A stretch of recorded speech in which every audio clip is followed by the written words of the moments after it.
Donc Jean-Luc Maillard, agriculteur à Verchoc dans le Pas-de-Calais, exploitation de polyculture élevage lait, 230 hectares, 130 vaches laitières, 70 hectares de surface en herbe prairie permanente.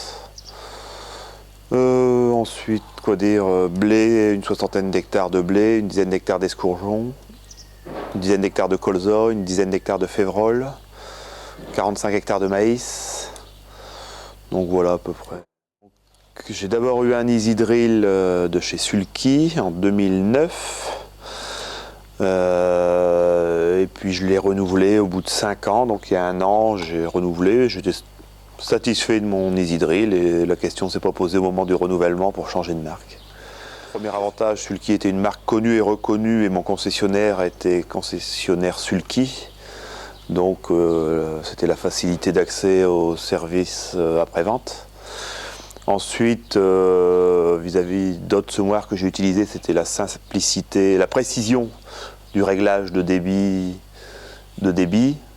et la fertilisation. Quand j'ai acheté l'Easy Drill, c'était un Ferticem et je voulais une fertilisation sur le rang. Donc c'était une des rares marques à l'époque à faire la fertilisation. Donc aujourd'hui l'Easy Drill, l'exploitation, je n'ai fait que du semi-direct avec l'Easy Drill. On ne travaille pas le sol à part dans les conditions, quand les conditions sont trop humides à la récolte du maïs. Donc avec l'Easy Drill, tout est semé avec, sauf le maïs, les betteraves qui sont semées au strip-till, et les colzas, selon les sols, selon l'année, soit l'Easy Drill, soit au strip-till. Donc l'expérience, maintenant ça fait depuis 2009. J'attaque la 7e campagne, donc je commence à bien connaître la machine.